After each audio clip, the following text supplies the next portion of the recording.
Um outro experimento, se a gente fala em pressão, a pressão da atmosfera, como é que a gente mede essa pressão? Então, mais adiante, nós vamos estudar o experimento de Torricelli, em que ele utilizou mercúrio e assim ele conseguiu determinar a pressão atmosférica. Antes de falarmos sobre o experimento de Torricelli, vamos observar a seguinte figura. Nós temos a Terra, esquematicamente a Terra. Em volta da Terra você tem uma camada de ar. Essa camada de ar ela não é homogênea. Você tem uma maior densidade de ar próximo da superfície e à medida que você vai aumentando a altitude, a quantidade de ar disponível vai diminuindo. Isso é perceptível, por exemplo, porque aviões voam numa grande altitude e eles devem ser pressurizados. Esse é um termo importante. O que ocorre então? Vamos imaginar uma pessoa, nós não estamos representando aqui o desenho na escala, mas vamos imaginar uma pessoa e ela está na superfície terrestre, e em volta da Terra, você tem uma camada de ar que envolve a Terra, que é a atmosfera. Sobre essa pessoa, existe uma coluna de ar. Essa coluna de ar tem um peso. Essa coluna de ar, ela está sendo atraída para baixo, devido à força gravitacional. Então, essa coluna de ar que está sobre a pessoa, ela exerce uma força sobre a pessoa. E uma força aplicada a uma certa área, força perpendicular à área, uma força aplicada sobre essa área, você tem, então, um conceito de pressão. Então, todas as pessoas que estão localizadas na Terra, existe uma pressão que atua sobre elas, que é a pressão atmosférica. Então, essa pessoa, nessa situação, o que ocorre? Você tem essa pessoa, sobre a pessoa você tem uma coluna de ar. E essa coluna de ar faz pressão. Por que então, quando no exemplo anterior nós vimos os hemisférios de Magdeburgo, mas o que ocorre, por exemplo, com o ser humano? Você tem ar dentro de você. Então, dentro de você, a sua pressão ela é igual. Quando você inspira ou expira, existe uma diferença de pressão, mas existe um equilíbrio quando do ar dentro de você e o ar fora de você, porque você também existe o ar no interior de você fazendo pressão. A pressão atmosférica é a pressão exercida por essa coluna de ar sobre a pessoa. Essa é a pressão atmosférica. Então, o que ocorre? Essa coluna de ar faz uma pressão sobre uma determinada pessoa. Quando a pessoa encontra-se ao nível do mar, por exemplo, nessa superfície terrestre aqui, vamos dar um exemplo, o nível do mar, a coluna de ar tem uma certa altura, mas quando você vai subir uma montanha, a coluna de ar sobre você diminui de tamanho. Consequentemente, a pressão atmosférica sobre você é menor. Vou revisar esse item. Quando você encontra-se, por exemplo, aqui ao nível do mar, existe uma coluna de ar sobre você. E essa coluna de ar tem uma altitude, tem uma altura. Essa coluna de ar exerce uma pressão. Vai aplicar uma força sobre uma área, vai exercer uma pressão atmosférica. Lembrando que pressão é uma grandeza escalar. Não tem sentido falar em pressão para um lado, pressão para outro. Pressão, como é uma grandeza escalar, não tem direção nem sentido. Quando você está num ponto localizado a uma altitude maior, por exemplo, você está lá no Monte Everest, a 8.848 metros de altitude, existe ainda uma coluna de ar sobre você. Só que essa coluna de ar sobre você, ela realiza sobre você uma pressão menor, porque ela tem uma altitude menor. Além disso, a quantidade de ar próximo da superfície terrestre, a densidade do ar próximo da superfície terrestre é maior do que a densidade do ar a uma altitude maior. Então, à medida que a altitude vai aumentando, essa quantidade de ar, essa densidade do ar vai diminuindo. O que ocorre, então? Vamos voltar àquela nossa primeira figura em que analisávamos a temperatura de ebulição. Quem está ao nível do mar, por exemplo, em Itajaí, você tem uma coluna de ar sobre você. Agora, quem está a uma altitude de 3.000 metros, a pressão atmosférica sobre a pessoa é menor. Por quê? Porque a pressão exercida por essa coluna de ar, ela é menor. Essa coluna de ar, ela tem uma altura menor também. O que ocorre então, pessoal? Podemos observar aqui que à medida que você aumenta a altura, a altitude, você diminui a coluna de ar sobre você. Essa altura dessa coluna de ar. Além disso, existe o fato da densidade do ar não ser constante. Então, à medida que a altitude aumenta, a pressão atmosférica diminui. Pressão atmosférica é essa pressão exercida, realizada pelo gás. Existe, então, uma relação entre a altitude, a pressão atmosférica e a temperatura de ebulição. Quanto mais alto, quanto maior a altitude, ou seja, quanto menor a pressão atmosférica, menor o ponto de ebulição da água. O que ocorre, então, quando a água ferve? Nós temos um exemplo aqui. Quando nós temos aqui a água a uma temperatura ambiente, e nós temos o segundo desenho em que mostra a água em ebulição. Quando você esquenta a água, lembrem que nesse desenho, nessa figura aqui, você tem o gás, aqui você tem a água, e nessa parte externa à água você tem o ar, a coluna de ar realizando pressão. Quando você esquenta a água, você tem a formação aqui de vapor, de bolhas de vapor, mas para essas bolhas de vapor saírem, a pressão delas deve ser maior do que a pressão de fora, igual ou maior à pressão externa.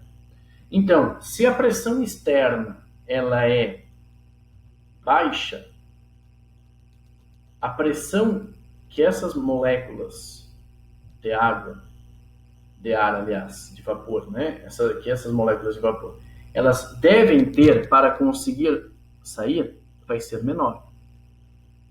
O que ocorre? À medida que você esquenta a água, você vai aumentar a pressão dessas moléculas de vapor e, em determinado instante, a pressão é suficiente para sair da água e sempre comparando com a pressão de fora. Então, você tem essa pressão externa e a pressão do vapor.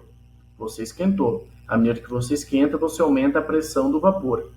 Em determinado instante, essa pressão do vapor é igual ou maior à pressão externa. E assim você tem a ebulição.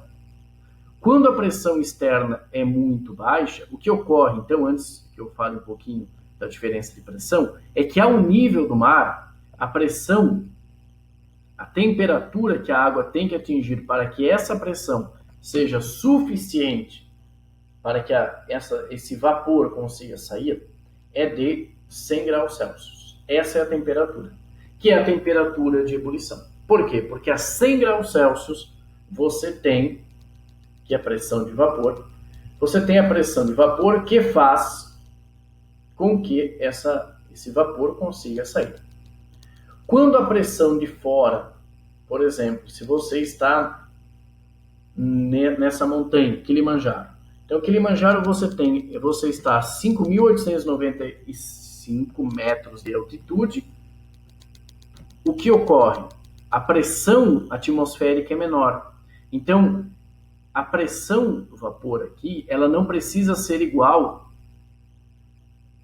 à situação em que você está ao nível do mar. Então, a água vai esquentando, esquentando, mas quando ela está a 80,33 graus Celsius, essa pressão das moléculas de vapor já são suficientes para que ocorra a ebulição.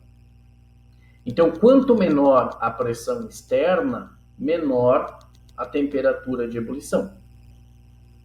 La Paz, por exemplo, percebam que La Paz está a 3.640 metros de altitude e a água para ferver, então você vai esquentando a água, você vai aumentando a pressão de vapor, até que quando você tem a temperatura de 87,71 graus Celsius, essas moléculas, essas moléculas de vapor, elas conseguem então se propagar para o espaço. Então, quanto menor a pressão externa, menor a temperatura de ebulição. O que ocorre, então, se a pressão externa fosse maior? Se a pressão atmosférica fosse maior, ou essa pressão externa fosse maior, a pressão necessária, pressão de vapor necessária para essa molécula, para que essa água entrasse em ebulição, ela seria maior. O que ocorre, então? Numa panela de pressão, a pressão externa ela é maior. Então, a pressão ao nível do mar, a gente não vai falar agora qual é essa pressão, mas a gente vai utilizar a pressão igual a 1. Pressão ao nível do mar igual a 1. 1 atm, uma atmosfera, 1 atm. Então, quando essa pressão é de 1 atm ao nível do mar, você tem que esquentar a água para que a pressão do vapor seja pelo menos igual a 1 atm, para que as moléculas consigam sair e entrar assim, e assim a água entra em ebulição. Quando a pressão é menor do que 1 atm, essa temperatura necessária para atingir a pressão, ela é menor. Quando a pressão é maior do que 1 atm, o que acontece? Você tem essa pressão do vapor, ela tem que ser maior, você tem que aumentar essa pressão. Por quê? Porque a pressão tem que ser maior ou igual à pressão externa. O que é feito, então, numa panela de pressão? O próprio nome já diz, panela de pressão. Nessa panela de pressão, você veda essa região até esse local aqui. É um local para que você possa, a partir de uma determinada, isso é uma válvula de segurança, para que o ar possa sair. O que ocorre, então, na panela de pressão? A panela de pressão, ela vai utilizar o seguinte princípio. Quando você aumenta a pressão externa, a pressão do vapor tem que ser maior. E para você aumentar a pressão do vapor, você tem que aumentar a temperatura. Então, se você cozinhar ao nível do mar em Itajaí, por exemplo, você deixou aqui a panela, a pressão atmosférica é igual a 1, panela aberta aqui, então você tem que ter 100 graus Celsius, você vai utilizar 100 graus, tem que chegar a 100 graus Celsius para que ocorra a ebulição.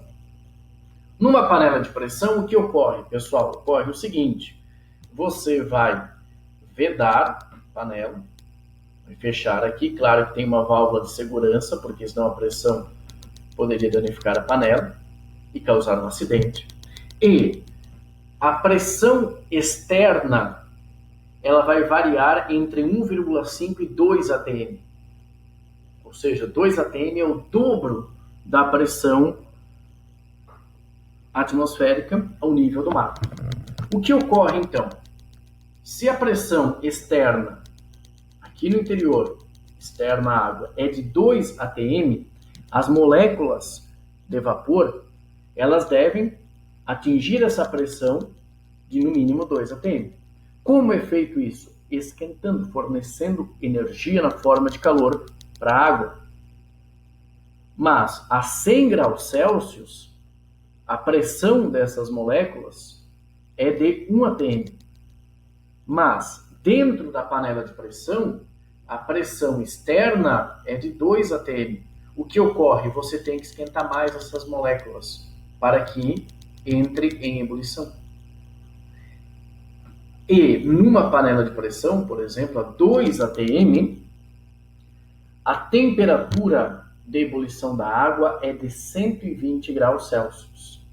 Então, para que você utiliza uma panela de pressão?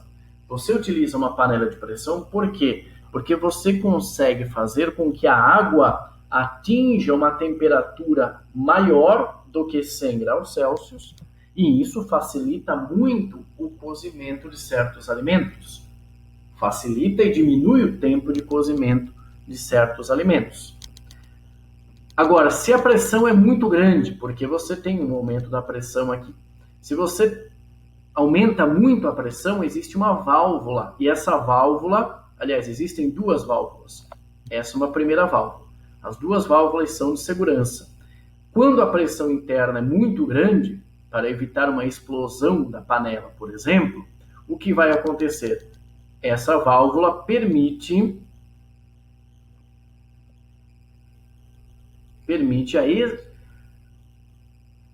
aqui a exaustão, né, a liberação do vapor.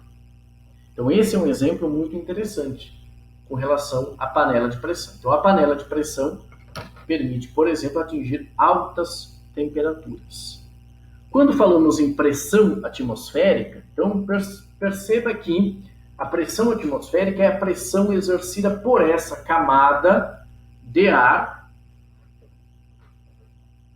que é a atmosfera, essa camada de ar sobre os objetos. Vamos então para frente. Já vimos a panela de pressão. Identificamos nesse vídeo um efeito da pressão atmosférica. Também falamos também sobre os hemisférios de Magdeburgo. Todos esses exemplos, eles mostram a importância da pressão atmosférica.